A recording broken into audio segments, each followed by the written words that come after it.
Los hermanos gemelos, mellizos concebidos de un mismo óvulo, son técnicamente clones. Tienen en común un ADN idéntico.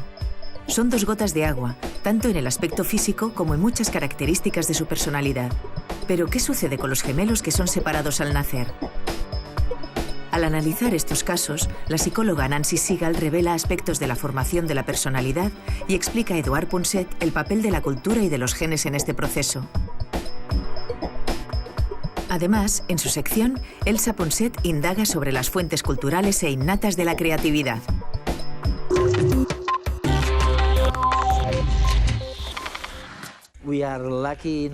Hoy tenemos la suerte de contar con la presencia de Nancy Segal, la mayor experta mundial en gemelos. Nancy, he disfrutado muchísimo con los pocos libros tuyos que he podido leer. Recuerdo el Indivisible by Two. Pero también has escrito otras obras como Someone Else's Twin o Born Together, Reared Apart. Me parece fascinante entender lo que sucede con los gemelos. Tal vez la mejor manera de presentarles el tema a los telespectadores sea a través de alguno de los recuerdos que has plasmado en tu libro. El primero tiene que ver con dos gemelos que nacieron a la vez pero se criaron separados. Dos gemelos monocigóticos que crecieron lejos el uno del otro. Resulta que ambos se hicieron bomberos. Sí, claro, Mark y Jerry. Se conocieron por primera vez a los 31 años. Resulta que los dos eran bomberos voluntarios. Ambos medían casi 2 metros. Eran calvos, llevaban bigote y cinturones con hebillas grandes y llaves colgando, pero su principal peculiaridad era que agarraban la lata de cerveza con el dedo meñique por debajo. Con el meñique. Sí, lo cual nos plantea todo tipo de preguntas fascinantes. ¿Cómo es posible que estos gemelos llegaran a hacer cosas tan parecidas si se habían criado separados toda la vida? Se podría sugerir que les gustaba sostener la lata así porque les resultaba agradable. Tal vez les recordaba el momento en el que se les había formado la mano, los aspectos genéticos relacionados, o quizás les gustaba tantísimo la cerveza que no querían derramarla. Sea como sea, abre explicaciones que antes desconocíamos y que no están ahí por casualidad, sino por un motivo. ¿Qué es lo que nos configura? ¿Nuestros genes o nuestro entorno? El enigma puede resolverse gracias a historias de gemelos que, por error, son separados al nacer. Imagina que esto ocurre y que dos niños, que no son hermanos siquiera, crecen juntos como supuestos gemelos. ¿Compartir el entorno hará que se parezcan de alguna manera? En absoluto. Los niños son cada vez más diferentes. Desarrollan distintas personalidades, aficiones y objetivos vitales. Muchas veces, el que procede de otra familia puede recibir y dar amor y ser feliz, pero se siente raro. No solo no se parece a su hermano, tampoco a sus padres. No acaba de encajar. Pero, ¿qué pasa con el gemelo que se extravió al nacer? ¿Qué ha sido de él? Él también ha crecido con una familia que no es la suya. Aunque puede sentirse querido, ha desarrollado una personalidad propia, ajena a ese entorno, y se siente extraño. ¿Y si se encuentra con su gemelo? ¿Qué ocurrirá? ¿Se parecerán o serán también distintos entre ellos? Esto es lo que se quiso descubrir en un estudio llevado a cabo durante 20 años en Estados Unidos. Los investigadores rastrearon hasta encontrar 137 casos de gemelos separados al nacer y que se habían reencontrado años más tarde. Además de comparar sus rasgos físicos y sus cerebros, los gemelos tuvieron que responder a más de 15.000 preguntas y test relacionados con su personalidad, estilo de vida, felicidad, actitud vital y coeficiente intelectual. Y la conclusión fue que, a pesar de haber crecido en entornos distintos, su grado de similitud era el mismo que el de los que habían crecido siempre juntos. Aunque estuviesen separados, sus genes idénticos les habían moldeado de forma muy similar. como dos versiones de una misma persona viviendo vidas diferentes. Así pues, la genética resulta más importante que el ambiente a la hora de definir quiénes somos.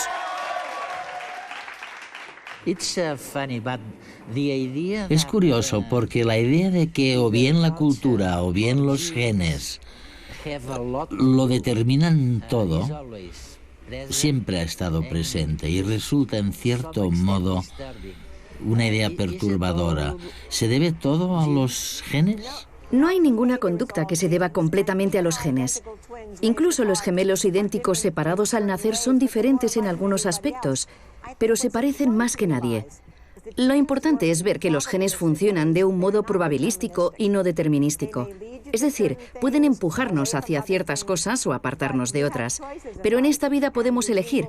Los genes nos harán más proclives a determinadas elecciones que a otras, pero no de un modo determinístico. ¿Y tú conociste a estos dos gemelos? Sí. Mark y Jerry eran increíblemente parecidos cuando los conocí. Y lo sorprendente además es que se llevaban genial, encajaban a la perfección. Esto demuestra que nos gusta estar con aquellos con quienes compartimos ciertas características. ¿Es así?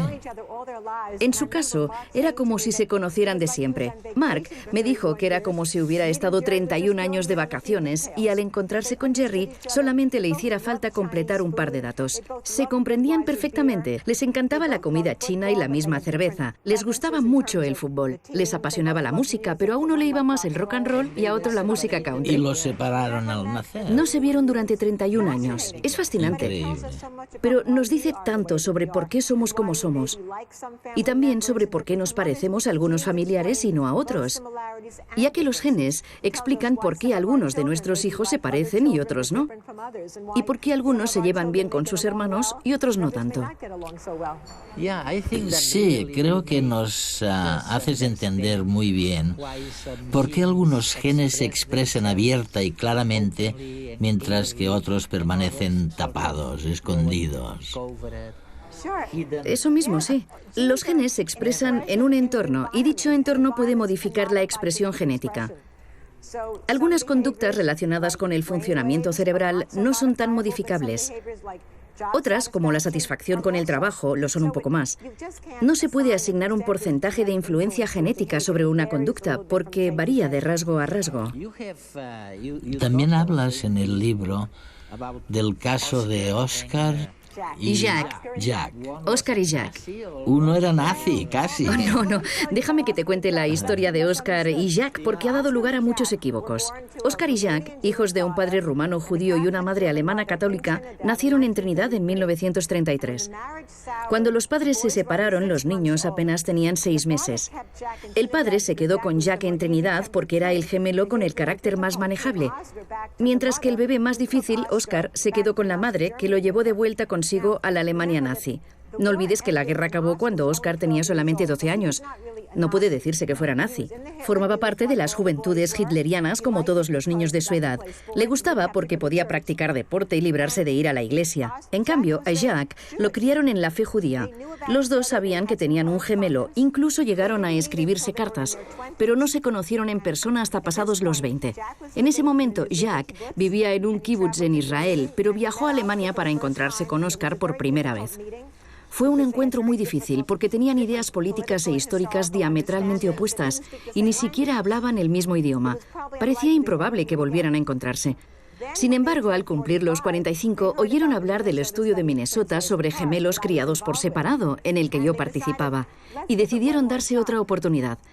Resultó que se parecían en muchas cosas. Solían lavarse las manos antes y después de ir al baño. Estornudaban ruidosamente en los ascensores para molestar a los demás. Nada les atraía más que una mesa de juego. Tenían muchas costumbres interesantes como esa.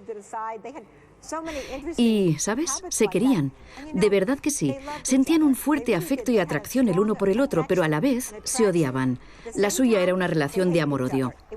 La mantuvieron durante 7 años, hasta que Oscar falleció en 1997. Lo interesante de estos gemelos es que si se hubiera tratado de cualquier otro judío o cualquier otro ciudadano de la Alemania nazi, probablemente no se hubieran molestado en conocerse. Exacto. Porque iban a hacerlo. Pero como eran gemelos idénticos y estaban tan fascinados con sus similitudes, encontraron la manera de hacerlo. Otra cosa fascinante es que los dos sabían que si se hubieran invertido sus posiciones, habrían acabado siendo el otro, que al fin y al cabo era una versión de ellos mismos. Habrían crecido para convertirse en la persona cuyas convicciones detestaban más profundamente. Me parece fascinante, porque ninguno de nosotros logra verse bajo otro prisma. A lo sumo podemos imaginar vidas alternativas, pero los gemelos criados por separado, como Jack y Oscar, pueden verse realmente de otra manera, como un espejo. Los gemelos idénticos se parecen mucho, casi como dos gotas de agua. Al fin y al cabo son clones, genéticamente iguales. Sin embargo, hay una pequeña parte de ellos que difiere. Algunos rasgos físicos y, desde luego, bastantes rasgos de personalidad se desarrollan de forma separada, independiente. Y eso es lo que les hace personas distintas. Compartir genes no significa compartir cuerpos o mentes. Más allá de lo que predetermina la biología, el entorno también tiene su papel a la hora de moldear quiénes somos. En este sentido, los estudios hechos con gemelos separados al nacer nos aportan un dato sorprendente. La influencia del entorno no es ejercida mayoritariamente por la familia en que se ha crecido, sino por las experiencias vividas más allá de padres, hermanos y primos. Viajar a otro país, aprender otro idioma, los amigos que uno hace en la vida o las relaciones amorosas que uno experimenta moldean más nuestra personalidad que lo que vivimos en casa. Ahora me gustaría preguntarte sobre ellas. Y es que las veo en el libro. Sí. Estas dos niñitas chinas, Sí. que son gemelas, pero si lo he entendido bien, siempre se han criado por separado. A las dos chiquitinas de las que hablo en mi libro, Gillian y Lily, resulta que las encontraron y las adoptaron dos familias distintas. Lo que pasó fue que dos parejas de padres que iban en el mismo grupo a buscar a los bebés que les habían asignado, recibieron una fotografía y al verla dijeron: o nos van a dar el mismo bebé por error o tenemos gemelos.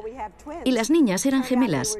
Una de las madres me contactó y la ayudé a hacer las pruebas de ADN para cerciorarse de que las niñas eran gemelas. La madre me contó que había más parejas en la misma situación. Por eso ahora estoy realizando este estudio, el único prospectivo que existe hasta la fecha, un seguimiento de gemelos en el tiempo. Estudio a entre 11 y 12 pares de gemelos chinos separados al nacer y analizo su inteligencia, su personalidad y los cambios en el tiempo. En 1996 nació Dolly, una oveja escocesa, que era fruto de un proceso de clonación. Sí. Y todo el mundo, yo incluido, empezó a preguntar cuál era la diferencia, si es que hay alguna, entre la clonación y los gemelos.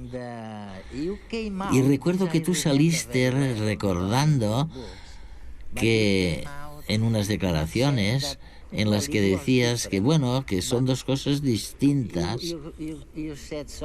Corrígeme si me equivoco, ¿no? Lo haré. Tú decías que no son tan distintos los gemelos de los clones, ¿no? ¿Cuál es tu idea? Todos los gemelos monocigóticos son clones por definición. Son organismos genéticamente idénticos, mientras que los clones no son gemelos idénticos. Porque los gemelos tienen características únicas. Se forman a la vez, llegan al mundo a la vez, comparten el entorno intrauterino, comparten la cultura en la que nacen. En cambio, los clones tienen un momento distinto de concepción.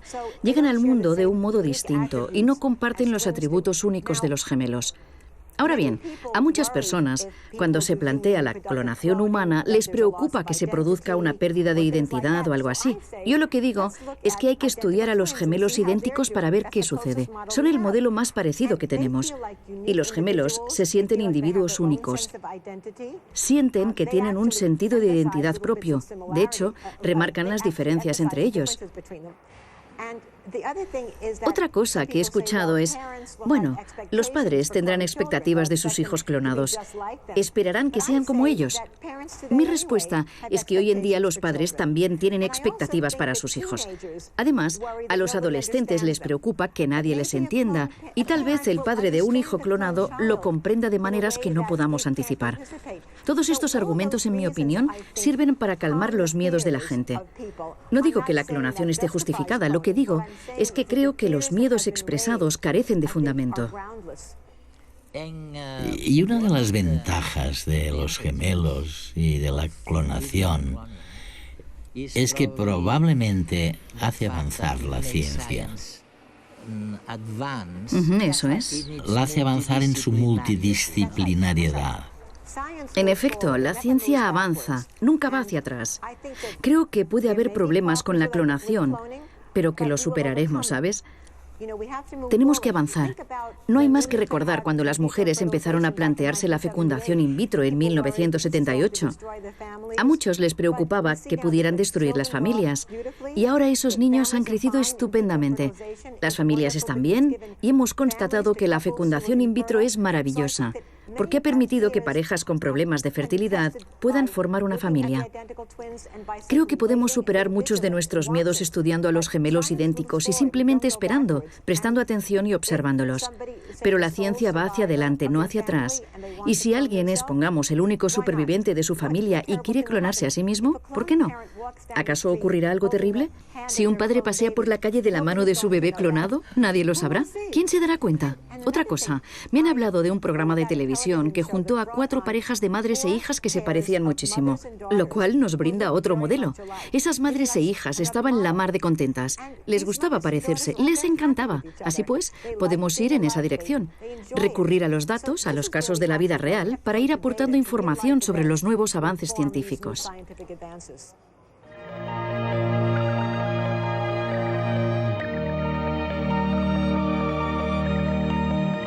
Los científicos dicen que el vínculo emocional entre los gemelos idénticos es el más cercano que puede darse entre dos personas, incluso en los casos en que crecen separados. A veces, incluso sin saber de la existencia del otro, cuando se encuentran, hay una conexión, una complicidad que a los demás nos está vedada y nos resulta un misterio. Y aunque hayan vivido en lugares distintos, en circunstancias y con familias muy diferentes, descubren que son muy parecidos. A veces, casi como si fuesen la misma persona viviendo en universos paralelos. Sus historias nos hacen cuestionarnos algo tan importante y a la vez tan frágil como nuestra identidad individual. Quizás por eso los gemelos idénticos, como gotas de agua, nos parecen tan fascinantes.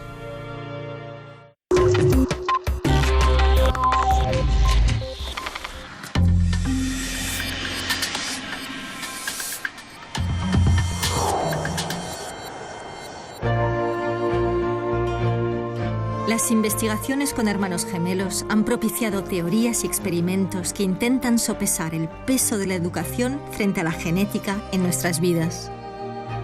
Una de las capacidades humanas más características en este sentido es la creatividad, es decir, nuestra habilidad para encontrar soluciones inteligentes, a veces inesperadas, a nuestros problemas y retos diarios.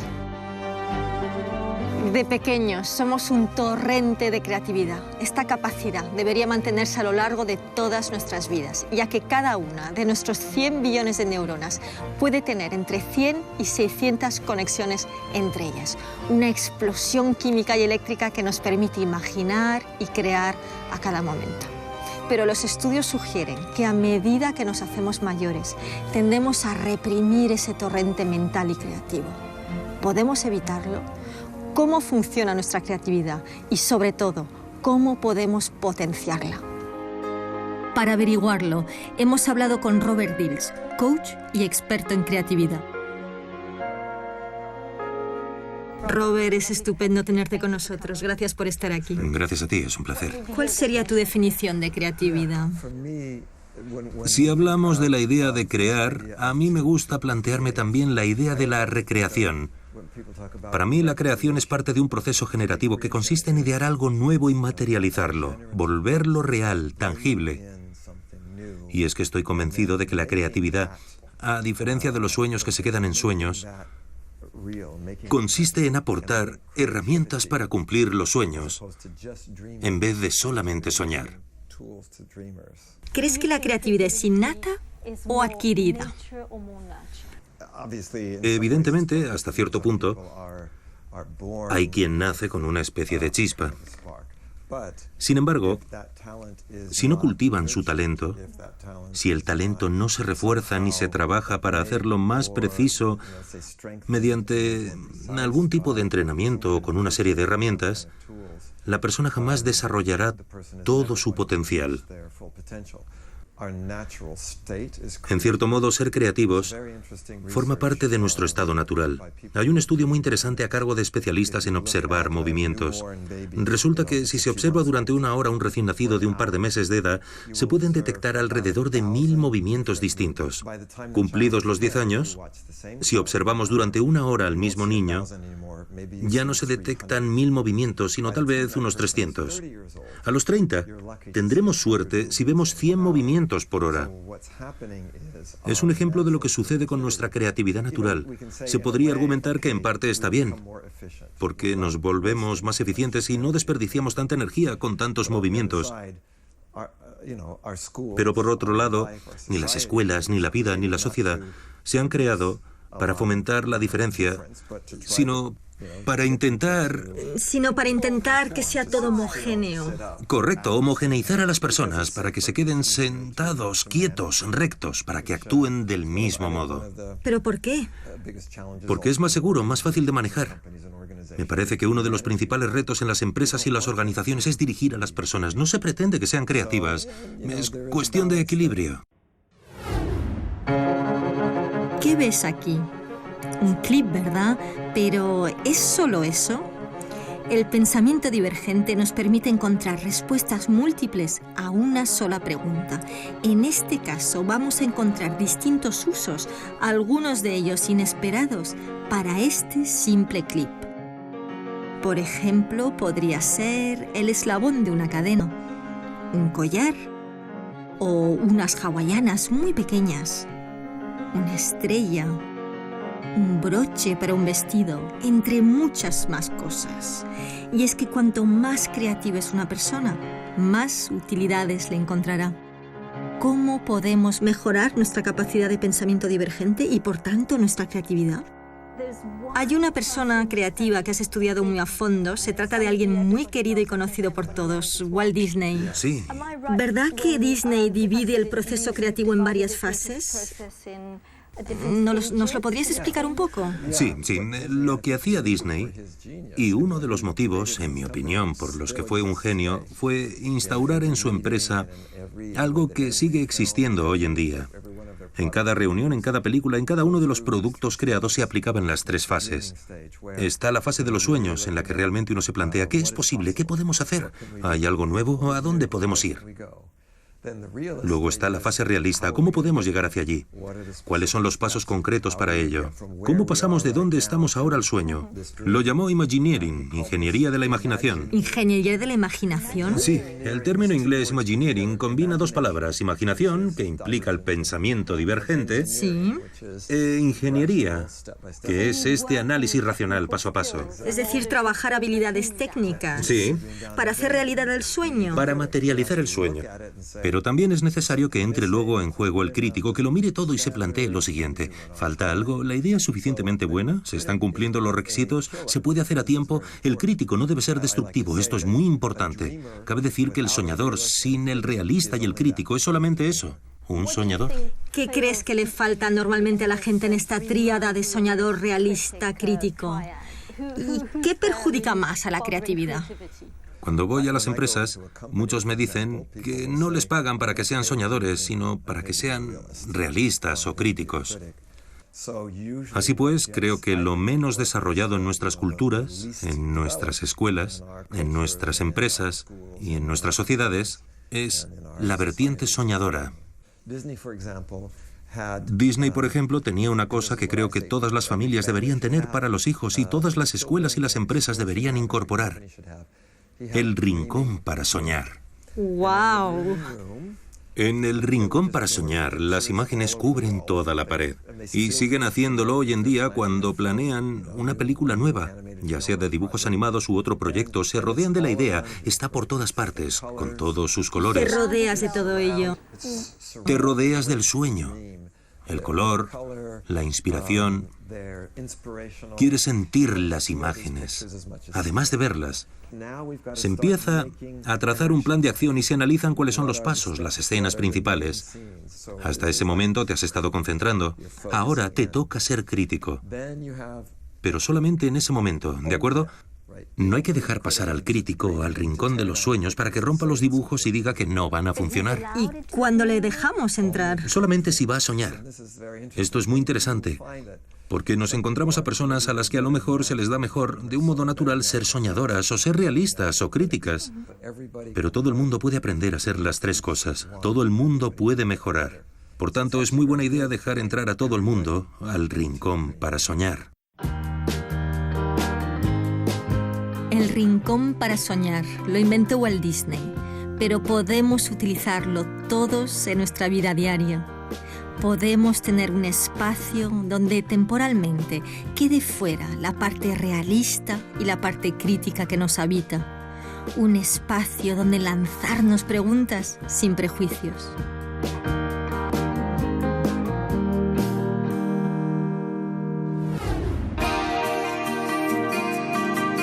Todos estamos dotados para la creatividad y por todas partes nos rodean oportunidades para ser creativos. En casa, en el trabajo, en nuestras relaciones con los demás, dibujando, decorando, resolviendo y